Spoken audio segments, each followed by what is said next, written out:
തിരികെ ക്ലാസ്സിലെത്തിയിട്ടും അച്ചുവിന് ഒരു സമാധാനമുണ്ടായിരുന്നില്ല. എന്നാൽ അജിത്ത് പറഞ്ഞ കാര്യങ്ങൾ കേട്ട് ആശ്വാസവുമുണ്ട്. അച്ചുവിൻ്റെ കണ്ണുകൾ നിറഞ്ഞു. ക്ലാസ്സിലെ കുട്ടികൾ അച്ചുവിനെ ശ്രദ്ധിക്കാൻ തുടങ്ങി. ഉച്ചയായതും ഭക്ഷണം കഴിക്കാൻ വരുന്നില്ലെന്ന് പറഞ്ഞ് ബെഞ്ചിൽ തലവെച്ച് കിടക്കാൻ പോയ അച്ചുവിനെ നിർബന്ധിച്ച് അവർ 3 പേരും കൂടെ കൂട്ടി. ആരും തന്നോട് ഒന്നും ചോദിക്കുന്നില്ല എന്നത് അച്ചു ശ്രദ്ധിച്ചു. അവർക്ക് തന്നോട് ദേഷ്യമാവോ എന്നൊരു ചോദ്യം അച്ചുവിൽ ഉയർന്നു. ഉച്ച തിരിഞ്ഞ് ബയോളജി ടീച്ചർ ക്ലാസ്സിലേക്ക് വന്നു. എല്ലാ പാഠങ്ങളും എടുത്തു കഴിഞ്ഞതുകൊണ്ട് തന്നെ റിവിഷൻ സ്റ്റാർട്ട് ചെയ്തു. ക്ലാസ്സിന് പുറത്ത് പോയിരുന്ന് പഠിക്കാമെന്ന് പറഞ്ഞപ്പോൾ കുറച്ച് കുട്ടികൾ പുറത്തേക്കിറങ്ങിപ്പോയി. മീരയും സനയും സെറീനയും പുറത്തേക്കിറങ്ങാമെന്ന് പറഞ്ഞപ്പോൾ അച്ചു മാത്രമില്ലെന്ന് പറഞ്ഞുവെങ്കിലും അതിന് സമ്മതിക്കാതെ അവളെയും ഒപ്പം കൂട്ടി അവർ ക്ലാസ്സിൻ്റെ സൈഡിലായിട്ടുള്ള കോണിപ്പടിയുടെ അവിടേക്ക് ചെന്നു. അവിടെ സ്റ്റെപ്പിലായി ക്ലാസ് ലീഡർ സാന്ദ്രയും കൂട്ടുകാരി നൈറയും ഇരിക്കുന്നുണ്ട്. അവർക്കടുത്തായി അവരും ചെന്നിരുന്നു. സനയ്ക്കടുത്തായി അച്ചുവും ഇരുന്നു. അവരെല്ലാവരും പരസ്പരം മുഖത്തോട് മുഖം നോക്കുന്നത് അച്ചു കണ്ടു. അതിൻ്റെ കാരണവും വ്യക്തമായി അറിയാവുന്നത് കൊണ്ട് അച്ചുവിൽ ആശങ്ക നിറഞ്ഞു. ആര്യ? അവർക്കിടയിൽ നിന്നിരുന്ന മൗനത്തെ ബന്ധിച്ചുകൊണ്ട് മീര വിളിച്ചു. എന്തെന്ന രീതിയിൽ അച്ചു അവളെ നോക്കി. അത് എന്തായിരുന്നു പ്രശ്നം? സെറീനയാണ് അത് ചോദിച്ചത്. എന്ത് പറയണമെന്നറിയാതെ അച്ചു ഉഴറി. കാര്യമെന്തെന്ന് കുറച്ചൊക്കെ ഞങ്ങൾക്ക് മനസ്സിലായി. നൈറ അച്ചുവിനെ നോക്കിക്കൊണ്ട് പറഞ്ഞു. നിന്നെ ആനുവൽ ഡേക്ക് കൊണ്ടുപോകാൻ വന്നത് നിന്റെ ഏട്ടനാണെന്നല്ലേ ഞങ്ങളോട് പറഞ്ഞത്? സന ചോദിച്ചു. അത് നിന്റെ അപ്പച്ചിയുടെ മോനോ മറ്റോ അല്ലേ? പിന്നെ എന്താണ് ഇങ്ങനെ? സാന്ദ്ര ചോദിച്ചു. അവരുടെ ചോദ്യത്തിൽ അച്ചു ഒന്ന് പതറി. പിന്നെ ഒന്ന് ആലോചിച്ചു. ഈ 3 വർഷക്കാലം തനിക്ക് കൂട്ടായിരുന്നവരാണ്. അവരോട് ഞാൻ എന്തിന് കള്ളം പറയണം? അച്ചു തീരുമാനിച്ചു. എൻ്റെ അപ്പച്ചിയുടെ മോൻ തന്നെയാണ് വന്നത്. വരാമെന്ന് പറഞ്ഞ ഏട്ടനല്ല വന്നേ. ആളുടെ അനിയനാണ് വന്നത്, എൻ്റെ മുറച്ചെറുക്കൻ. ഞങ്ങൾ തമ്മിൽ ഇഷ്ടത്തിലാണ്. അച്ചു ആരെയും നോക്കാതെ നിലത്തേക്ക് മിഴികൾ ഊന്നിക്കൊണ്ട് പറഞ്ഞു. ഇഷ്ടത്തിലോ? ബാക്കിയുള്ളവരിൽ അമ്പരപ്പ് നിറഞ്ഞു. എന്നിട്ട് ഇതുവരെ നീ ഞങ്ങളോട് പറഞ്ഞില്ലല്ലോ? മീര ചോദിച്ചു. അത് ആരും അറിയരുതെന്ന് തോന്നി, അച്ചു പറഞ്ഞു. എത്ര നാളായി? 8 മാസമാവുന്നു. ഇപ്പോൾ എന്താ പ്രശ്നം? അത് പറഞ്ഞില്ല. നൈറ ചോദിച്ചു. അത് ആളുടെ ചേട്ടൻ കണ്ണേട്ടൻ വരാമെന്നാണ് എന്നോട് പറഞ്ഞിരുന്നത്. പെട്ടെന്ന് കിച്ചേട്ടനെ അടുത്ത് കണ്ടപ്പോൾ ആ ഒരു ഇതിൽ ഞാൻ നോക്കിയതാ. അത് ടീച്ചേഴ്സ് ഫോട്ടോ എടുക്കുമെന്ന് ഞാൻ കരുതിയില്ല, അച്ചു നിറകണ്ണുകളോടെ പറഞ്ഞു. കിച്ചേട്ടനാണോ നിന്റെ? മീര ചോദിച്ചു. പിന്നെ അന്ന് ആനുവൽ ഡേ അന്ന് നിഷാനയൊക്കെ കിച്ചേട്ടനെ വായി നോക്കിയപ്പോൾ അവരെ കാണിക്കാനാണ് ഞാൻ കിച്ചേട്ടൻ്റെ തോളിൽ കിടന്നത്. അതുപോലെ തന്നെ ആൾക്കൊപ്പം രാത്രിയിൽ ബൈക്ക് യാത്ര ഞാൻ ഒരുപാട് ആഗ്രഹിച്ചിട്ടുണ്ടായിരുന്നു. അത് പ്രതീക്ഷിക്കാതെ ഒരു അവസരത്തിൽ വന്നപ്പോൾ കെട്ടിപ്പിടിച്ചു പോയതാ. അത് ഇങ്ങനെയൊരു പ്രശ്നമാകുമെന്ന് സ്വപ്നത്തിൽ പോലും കരുതിയില്ല, അച്ചു പറഞ്ഞു. അവസാനം മുഖം പൊട്ടിക്കരഞ്ഞു പോയി. എടേ, നീ ഇങ്ങനെ കരയല്ലേ? അടുത്തിരുന്ന സന അവളെ ആശ്വസിപ്പിച്ചുകൊണ്ട് പറഞ്ഞു. നിന്നെ എന്തിനാ ഓഫീസ് മുറിയിലേക്ക് കൊണ്ടുപോയേ? സെറീന ചോദിച്ചു. ഇങ്ങനെയൊരു കാര്യമായതുകൊണ്ട് തന്നെ വീട്ടുകാർ വരണമെന്ന് പറഞ്ഞു പ്രിൻസിപ്പള്.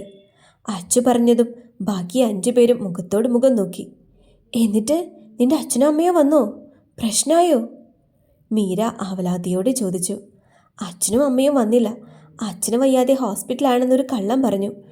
ആദ്യം വിശ്വസിച്ചില്ല. പിന്നെ വീട്ടിൽ വിളിച്ച് ചോദിച്ചോ എന്ന് ഞാൻ ഉറപ്പിച്ചു പറഞ്ഞതും പ്രിൻസിപ്പള് അത് വിശ്വസിച്ചു. എന്നിട്ട് അവരെന്താ പറഞ്ഞേ? റെസ്പോൺസിബിളായിട്ടുള്ള വേറെ ആരെങ്കിലും വരണമെന്ന്. ആദ്യം കിച്ചേട്ടനെ വിളിക്കാമെന്നാണ് കരുതിയത്. വിളിച്ചാൽ കൂടുതൽ പ്രശ്നമാകുമെന്നുള്ളത് കൊണ്ട് ആളുടെ ചേട്ടനെ വിളിച്ചു. ആൾക്ക് വരാൻ പറ്റില്ല, എൻ്റെ അമ്മാവൻ്റെ മോനെ പറഞ്ഞു വിടാമെന്ന് പറഞ്ഞു.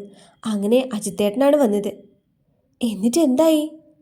അച്ചു അവിടെ ഉണ്ടായതെല്ലാം അവർക്ക് പറഞ്ഞു കൊടുത്തു. ഹൗ, നിന്റെ ഈ ഏട്ടനോടൊരു കൺഗ്രാറ്റ്സ് പറയണം, മീര ആവേശത്തിൽ ഉറക്കെ പറഞ്ഞു.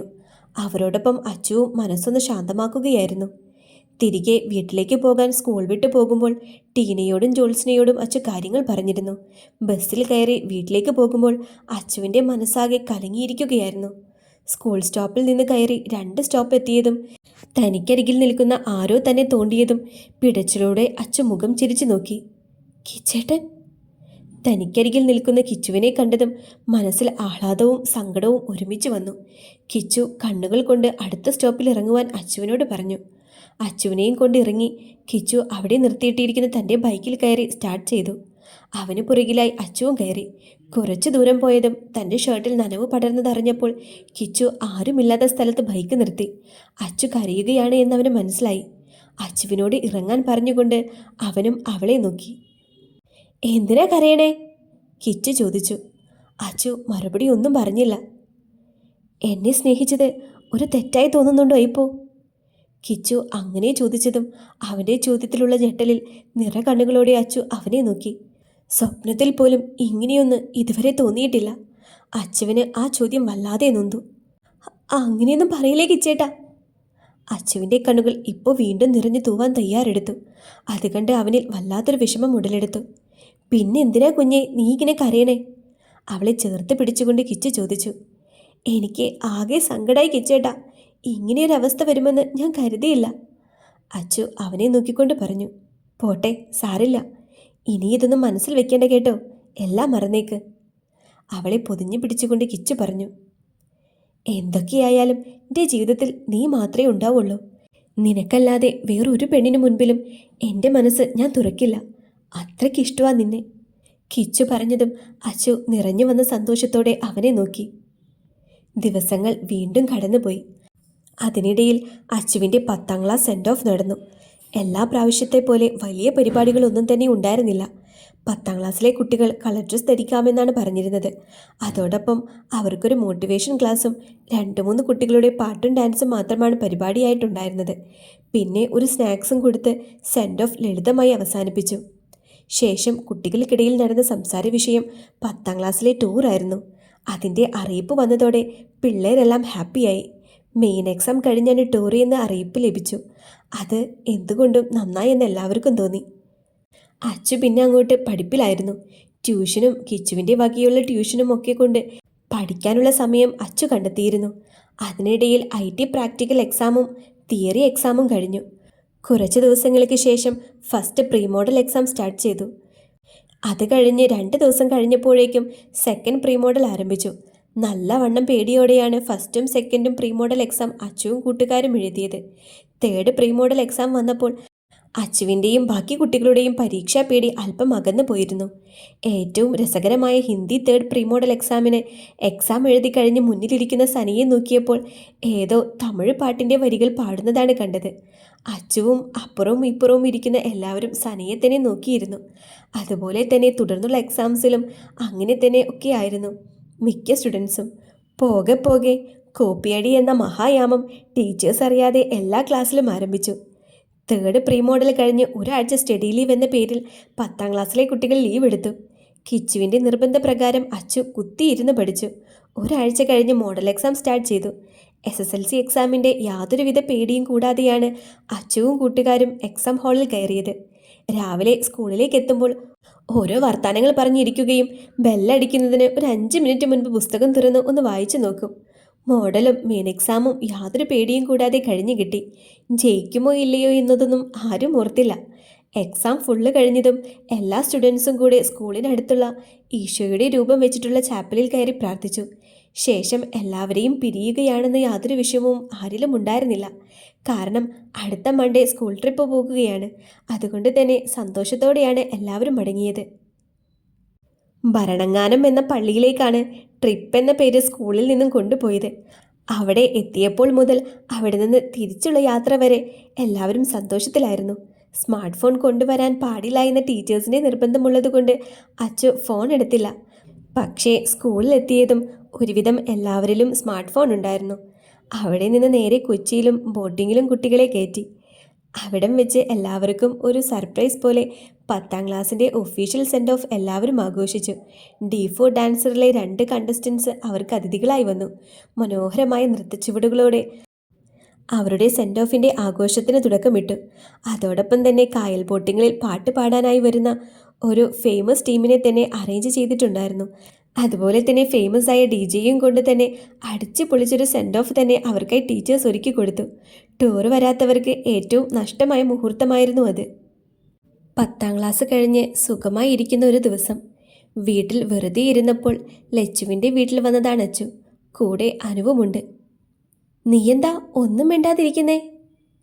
വന്നിട്ടും അച്ചുവും അനുവും കലപില സംസാരിക്കുന്നുണ്ട് എങ്കിലും ഒന്നും മിണ്ടാതിരിക്കുന്ന ലച്ചുവിനെ നോക്കിക്കൊണ്ട് അച്ചു ചോദിച്ചു. അനുവിലും അതേ സംശയമുണ്ട്. എത്ര നാളായടി ഇങ്ങനെ?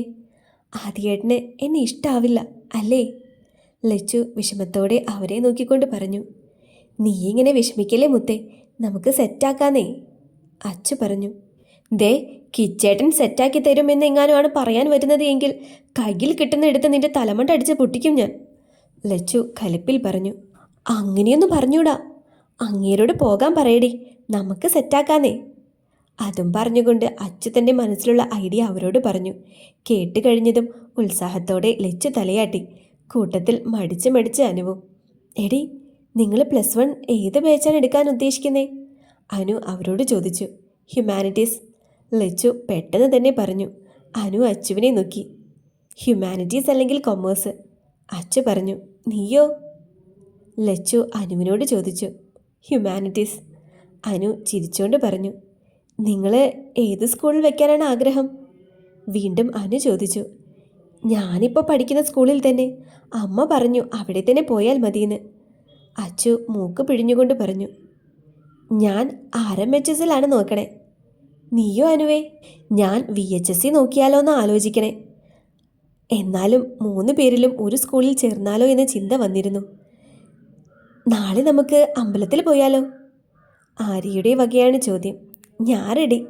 അത് കേട്ടതും അനു പറഞ്ഞു. ഞാനില്ല. അതെന്താ ലച്ചു? അച്ചു പല്ല് കടിച്ച് അവളെ നോക്കി. എനിക്കിപ്പോൾ ദൈവത്തോടുള്ള വിശ്വാസമൊക്കെ പോയി. അങ്ങനെ ഒരാൾ ഉണ്ടായിരുന്നുവെങ്കിൽ എനിക്ക് ആദ്യേട്ടനെ കിട്ടുമായിരുന്നു, ലച്ചു വിഷമത്തോടെ പറഞ്ഞു. സാഡ് ആവല്ലേ മച്ചാ, നാളെ വാ, നമുക്കെല്ലാം സെറ്റാക്കാം.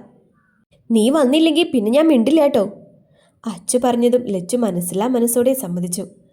അച്ചുവിലും അനുവിലും പുഞ്ചിരി വിരിഞ്ഞു. ലച്ചുവിനും അച്ചുവിനും ഇടയിൽ മൂന്നാമതൊരാളായി അനു മാറിക്കഴിഞ്ഞിരുന്നു.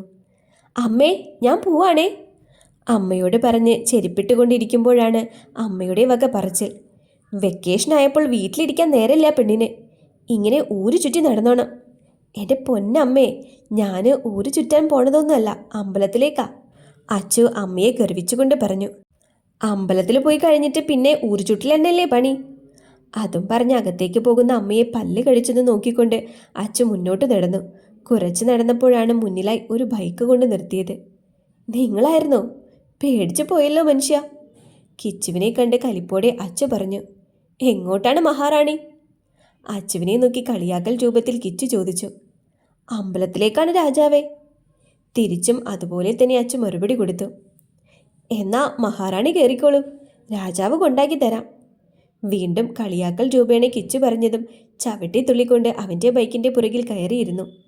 പൊയ്ക്കോളൂ, കിച്ചുവിൻ്റെ പുറത്ത് തട്ടിക്കൊണ്ട് ആജ്ഞ പോലെ അച്ചു പറഞ്ഞു. കിച്ചു ഒന്ന് ചിരിച്ചുകൊണ്ട് ബൈക്ക് സ്റ്റാർട്ട് ചെയ്തു. ബൈക്കിലിരുന്നു കൊണ്ട് തന്നെ ലച്ചുവിനെ വിളിച്ച് അവരോട് അമ്പലത്തിലേക്ക് എത്തിക്കോളാൻ വിളിച്ചു പറഞ്ഞു അച്ചു. അമ്പലത്തിൻ്റെ മുന്നിലായി ബൈക്ക് നിർത്തിയപ്പോഴേ കണ്ടു തങ്ങളെ കലിപ്പിച്ചു നോക്കുന്ന ലച്ചുവിനെയും അവളെ സമാധാനിപ്പിക്കുന്ന അനുവിനെയും. കാര്യമെന്തെന്നറിയാതെ അച്ചു ഇറങ്ങി. പിന്നാലെ കിച്ചുവും. എങ്ങോട്ടാ? കിച്ചു ഇറങ്ങിയത് കണ്ട് അച്ചു ചോദിച്ചു. എന്തായാലും ഇവിടെ വരെ വന്നതല്ലേ, അപ്പോൾ അടിയൻ ഭഗവാനെ കണ്ട് കുറച്ച് പരാതിയൊക്കെ ബോധിപ്പിച്ചിട്ട് പോകാമെന്ന് കരുതി, കിച്ചു പറഞ്ഞതും അച്ചു ചിരിച്ചുകൊണ്ട് അവനെ നോക്കി. രണ്ടുപേരും നടന്ന് അനുവിനും ലച്ചുവിനടുത്ത് എത്തി. എന്താണ് ലച്ചൂസേ, മുഖം ഒരു കുടുക്ക പോലെ വീർത്തിരിപ്പുണ്ടല്ലോ, ലച്ചുവിൻ്റെ കവളിൽ പിച്ചിക്കൊണ്ട് കിച്ചു ചോദിച്ചതും ലച്ചു ആ കൈ തട്ടി മാറ്റി. വേണ്ട വേണ്ട, എന്നോട് മിണ്ടണ്ട, വാക്കിന് വിലയില്ലാത്ത കാപാലകൻ, ലച്ചു പരിഭവത്തോടെ പറഞ്ഞു. എന്ത് വാക്കാണ് ലച്ചുവേ ഞാൻ വില കൽപ്പിക്കാതിരുന്നേ? ഒന്നും അറിയാത്ത ഭാവത്തിൽ അവളെ കളിപ്പിക്കാൻ കിച്ചു ചോദിച്ചു. ദേ കിച്ചേട്ടാ, കളിക്കല്ലേ, നീ വരുന്നുണ്ടോ? കിച്ചുവിനോട് പറഞ്ഞ് അച്ചുവിന് നേരെ ശബ്ദമുയർത്തിക്കൊണ്ട് അനുവിൻ്റെ കയ്യും പിടിച്ചുകൊണ്ട് ലച്ചു മുന്നോട്ട് നടന്നു. അത് കണ്ട് കിച്ചുവും അച്ചുവും ചിരിച്ചുകൊണ്ട് മുന്നോട്ട് നടന്നു. അച്ചുവും കിച്ചുവും നടയിലേക്ക് നോക്കി പ്രാർത്ഥിച്ചു. കൂടെ അനുവും. ലച്ചു ആണേൽ പരിഭവം കൊണ്ട് മുഖമൊക്കെ വീർത്ത് കെട്ടി ഭഗവാനോട് എന്തൊക്കെ പറയുകയാണ്. കൂടെയുള്ളവർ വലം വയ്ക്കാൻ പോയതൊന്നും ലച്ചു അറിഞ്ഞില്ല. എല്ലാ പരാതിയും ഒന്നിച്ച് പറഞ്ഞാൽ ഭഗവാന് ബോറടിക്കും കേട്ടോ, ആരോ അടുത്തു വന്ന് പറഞ്ഞതും ലച്ചു കണ്ണു തുറന്നു നോക്കി. തനിക്ക് ഏറ്റവും പരിചിതമായ ശബ്ദം.